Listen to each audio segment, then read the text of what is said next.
जी बड़े बड़े लोग जो है निर्दलीय एक तरीके से प्रत्याशी चुनावी फर्स्ट टाइम देखिए फर्स्ट टाइम आप वोट ऑल ओवर इंडिया में शायद ये हिस्ट्री में हमको लगता है अगर हिस्ट्री को अध्ययन किया जाए तो शायद कोई हो सकता है कि नहीं हम नहीं कह सकते। बहुत बड़े बड़े लोग चुनाव आ रहे हैं। अटल बिहारी वाजपेयी पहली बार चुनाव लड़े थे, वो देश के प्रधानमंत्री। जी बिल्कुल नहीं, उसके बाद 27% वोट जो हम लोग लेके आए। देखिए उसके बाद जो भी लोग चुनाव लड़ेंगे एक प्लानिंग से लड़ेंगे, एक तैयारी से लड़ेंगे। हम लोग तो नाड़ी बन के खिलाड़ियों के बीच कूद गए थे।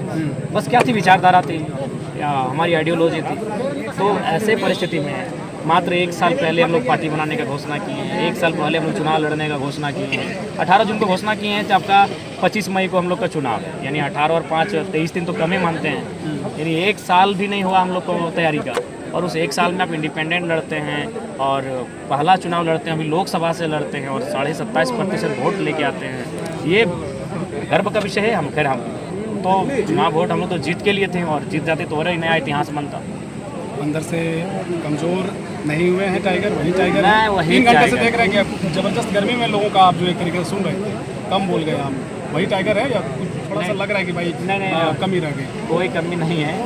और वो कहते हैं शेर जब 4 कदम पीछे आए तो ये ना समझना कि वो डर के हमारे पीछे आ रहा है। इसका मतलब है वो अगली प्लानिंग के लिए पीछे आ रहा है और अगली प्लानिंग विधानसभा का चुनाव है। एक सवाल ये कि जिस तरीके से आपने कहा कि भाई विधानसभा स्तर पर जो लोग हैं, जो आप पहले से ही आपके पार्टी या एक तरीके से आंदोलन में जुड़े रहे, वहाँ कहीं ना कहीं कठिन दौर होगा आपके लिए। 81 विधानसभा से आप लोगों को प्रत्याशी के तौर पर उतारेंगे, बड़ा टसन और एक तरीके से चुनौती होगा आपके लिए। इन चुनौतियों के बीच में क्या लग रहा है, कुछ चीज़ें छूट जाएंगी, बढ़ जाएंगी? क्योंकि लोकसभा चुनाव में भी यही देखा गया, इन्हीं की नाराजगी ये रही कि आप जयराम साहब हमारे साथ नहीं आए, हमारे गाँव नहीं गए, उनको ज़्यादा वैल्यू दिया गया, तवज्जो दिया गया। ये सब चीज़ें युवाओं में खास करके देखा गया। एक बहुत जेन्युइन प्रश्न है, इसको आप बखूबी समझते हैं। क्या लग रहा है चुनौती आपके लिए? चुनौती आएंगी और चुनौतियों का समाधान भी खोजना होगा। और हमें लगता है कि विधानसभा चुनाव से पहले हमारे पास जो समय है उसमें हम लोग चुनौतियों का समाधान कर लें।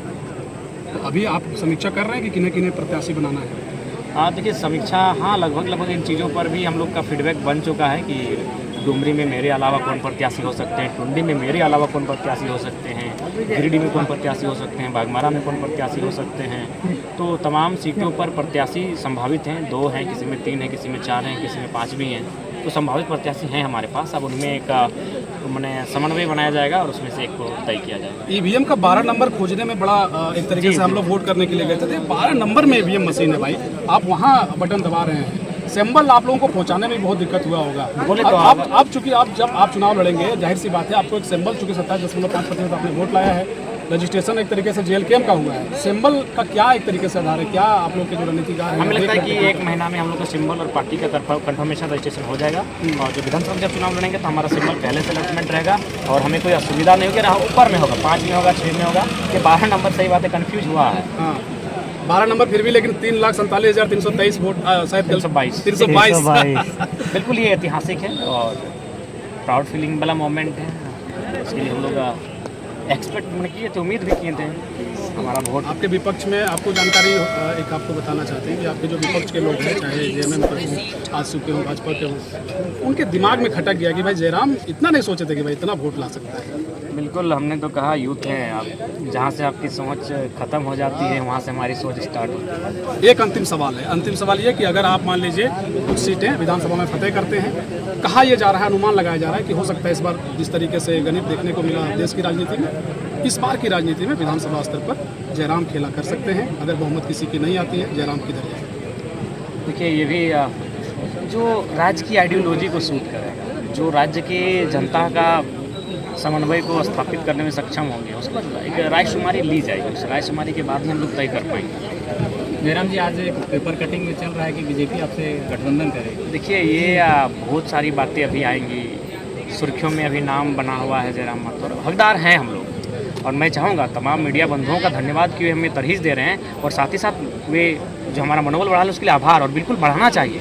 लोकतंत्र की, चूँकि मीडिया है लोकतंत्र का चौथा स्तंभ है और हमने लोकतंत्र की खूबसूरती को प्रेजेंट किया है। बिना धनबल के हम लोग चुनाव लड़े हैं, तो आज हमें अगर अप्रिशिएट नहीं किया जाएगा तो फिर भविष्य में शायद ही कोई ऐसा युवा आएगा जो लोकतंत्र की मर्यादाओं को मान रखेगा। भले लोग चुनाव जो भी जीत रहे हैं, लेकिन सबको मालूम है कि एक लोकसभा में करोड़ों का इन्वेस्ट किया जा रहा है। ये लोकतंत्र के लिए शुभ संकेत नहीं है। इसी कारण आज मंत्री भ्रष्ट होते हैं, इसी कारण विधायक सांसद भ्रष्ट होते हैं, इसी कारण वो जनता से कट जाते हैं, क्योंकि वो पैसा लगा के चुनाव लड़ते हैं। अतः लोकतंत्र का चौथा स्तंभ जो हमें प्रेरित कर रहा है, इसके लिए हम उनका आभार और साथ ही उनसे निवेदन है हमें प्रेरित किया जाए, क्योंकि हम लोग लोकतंत्र की खूबसूरती को प्रेजेंट किए। तो प्रेरित करने के लिए कोई पार्टी से ऑफर जरूर आया होगा, इतना वोट लेके जयराम आए हैं, मतलब एक तरीके से कह रहे हैं। शुरू नहीं हुआ अभी क्या अभी तक किसी पार्टी से हमें कोई संबंध नहीं हुआ है, लेकिन उम्मीद है कि जैसे ही देश की राजनीति शांत हो गई, अब तो हो गई कल मंत्रिमंडल का शपथ वपथ सब हो जाएगा, उसके बाद हमें विश्वास है कि जो भी राजनीतिक दल हैं जो राज्य में सक्रिय हैं उनकी ओर से प्रस्ताव आएंगे। एक अंतिम संदेश के तौर पर क्या देंगे देश की राजनीति के लिए, चूंकि गठबंधन पर इस बार सरकार बनी है, पहली बार मोदी समझिए कि गठबंधन में सरकार चलाएंगे। जब वो मुख्यमंत्री थे तो पूर्ण बहुमत की सरकार थी, 2 वर्ष के जो 2 बार उनके कार्यकाल रहे उसमें भी वो पूर्ण बहुमत के साथ थे। इस बार आप क्या देखते हैं, क्योंकि आप जो एक तरीके से बात करते रहे नजर आए कि भाई आप प्रधानमंत्री मत चुनिए, आप जो है संसद चुनिए, तो आप एक तरीके से वही पेच देखने को मिल रहा है, इसमें जयराम का क्या संदेश? देखिए, सबसे पहली बात जो देश की सरकार है उनको हम शुभकामनाएं देंगे और उनसे अपेक्षा करेंगे। हम भी एक यूथ हैं, जो यूथ की समस्या है पहले उसका समाधान हो। यूथ बेरोजगारी से परेशान है, यूथ कहीं ना कहीं आज बहुत ज़्यादा हतोत्साहित है, नर्वस हैं, तो इसलिए रोज़गार का साधन का सृजन किया जाए। उद्योग कैसे बढ़िया लगेंगे, उस पर कैसे बात होगी, हमारा जो महंगाई वो कैसे नियंत्रण होगा, इन चीज़ों पर बात होगी।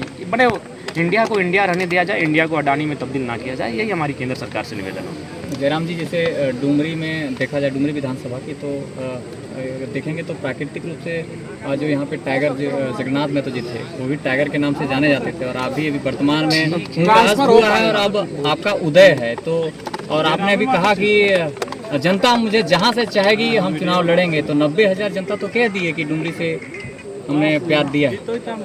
ठीक है, तो फिर टाइगर विल डुमरी ही लड़ेंगे, टाइगर विल रिप्लेस। और एक अंतिम सवाल लेना चाहेंगे, वो सवाल जवाब ले लीजिए आप, जवाब नहीं हुआ। देखिए, अगर जनता तय करेगी तो निसंदेह डुमरी क्या तय तो कर दिया है, 90,000 वोट दिए तो तय तो कर दिया है। ठीक है, वो लोकसभा के लिए रोक दिया, लोकसभा के लिए उन्होंने दिया था, अब विधानसभा के लिए वो रायशुमारी कर लेंगे। एक अंतिम सवाल लेना चाहेंगे, वो जो रांची वाला जो नगरी वाला जो सीईओ का जो मामला, हाँ बिल्कुल, ये बिल्कुल उस सीईओ को बर्खास्त करना चाहिए। उसका सारा जो सीईओ के पीरियड में जितना पैसा सैलरी मिला है सब कुछ जब्त कर लेना चाहिए, उसको वापस उसी हाल में छोड़ देना चाहिए जिस हाल में उसने सीईओ बनना प्रारंभ किया था। बिल्कुल ये बहुत गलत है, आपसी रंजिश के कारण एक छात्र के भविष्य को वो खा जाता है। अब बताइए, लोग कहते हैं कि मैंने आज के युवा भटक जा रहे हैं, आज के युवा अपराधी तत्वों में चले जा रहे हैं। अगर दूसरा खैर वो लड़का पता नहीं क्या क्या नहीं किया, अगर हमारी तरफ पे डुमरी तोपचांची का लड़का होता ना तो सीईओ को लेके गजार में फेंक देता। सही बोल रहे हैं, ऐसा सीईओ को बिल्कुल ना सरकार के सिस्टम में बैठने का अधिकार है, ना अंचल कार्यालय में बैठने का अधिकार है, कहीं अधिकार नहीं है। उनको झाड़ियों में रहने का अधिकार है, उसको जेल के सिलाखों के पीछे रहने का अधिकार है। और आज हम ये कह रहे हैं, यही इसीलिए हम बार बार कह रहे हैं बोल्ड सांसद चुनिए, कसम से बोल दे रहे हैं। अगर जयराम तो गिरिडीह लोकसभा चुनाव जीतता ना तो उसका प्रभाव रांची में दिखता। और सही बोल रहे हैं, अगर गिरिडीह हम जीत जाते ना तो सीईओ का औकात नहीं रहता। आज जब हम चुनाव, आज आपको बता रहे हैं, चंद्रपुरा में एक प्लांट आया है, वो कब केस को जारी किया पता है? जब चुनाव का रिजल्ट आ गया, उसने 5 तारीख को केस किया लड़का ऊपर। यानी उतना बड़ा कंपनी इस इंतजार में था कि 4 को रिजल्ट आने दीजिए, अगर जयराम महतो के पक्ष में रिजल्ट आएगा तो हम लोग ग्रामीणों पे केस नहीं करेंगे। ये दमखम था हमारा। लेकिन गिरिडीह की जनता कुछ समझ नहीं पाए, उन्होंने केंद्र को देखा, केंद्र उनके घर तक नहीं आएगी, लेकिन जयराम महतो उनका हिम्मत बनता। बिल्कुल प्री टर्न में ये चर्चा था, प्री टर्न के तमाम प्रखंड कार्यालय में ये चर्चा था कि अगर ये लड़का संसद बन के आएगा तो जो भ्रष्ट पदाधिकारी उनकी खैर नहीं रहेगी। हम बोल दे रहे, अगर हम गिरिडीह लोकसभा चुनाव जीतते हैं, इधर हजारीबाग तक हमारा हवा रहता, इधर रांची तक हमारा हवा रहता, इधर पुरुलिया तक हमारा हवा रहता। जिस तरह से देखा जाए तो आप पूरे झारखंड को रिप्रेजेंट करते हैं, तो कहीं ना कहीं अगर वहाँ का भी मामला आया है तो कहीं ना कहीं आप भी बिल्कुल संज्ञान में लेंगे। हम सुबह से खोज रहे हैं, हम लगातार हम रांची के साथियों से संपर्क कर रहे हैं। जैसे सीईओ का नंबर एक क्लास तो जरूरी लगाएंगे। उनके बाप का झारखंड नहीं है, झारखंड बिरसा के शहादत से मिला है, झारखंड निर्मल के शहादत से बना है, और यहाँ सीईओ मलाई मारने के लिए आए, वैसे सीईओ की खैर नहीं होगी, चाहे वो कोई रहे। लड़ाई आर पार की लड़ने के लिए आए हैं। नहीं तो अगर हमको संसद विधायक बनना होता तो हम किसी पार्टी में चल जाते, सांसद भवन में हमारा अभी मतलब शपथ ग्रहण होता। हम आए हैं झारखंड के लोगों के जो डर है उस डर को बदलने के लिए, और लिख दिए जिस दिन हम लोग चुनाव जीतेंगे ऐसे भ्रष्टाचारी लोगों का कहीं जगह नहीं होगा, झाड़ियों के पीछे होंगे वो। मतगणना केंद्र के दिन, जिस दिन मतगणना हो रही थी, मतगणना जिस दिन हो रही थी उस दिन आपके जो समर्थक थे, कहा गया कि जयराम के समर्थक नहीं, देखिए सबसे पहला बात, देखिए वहाँ पहला बात, हम शुरू सुबह से लेकर शाम तक हम अंदर थे,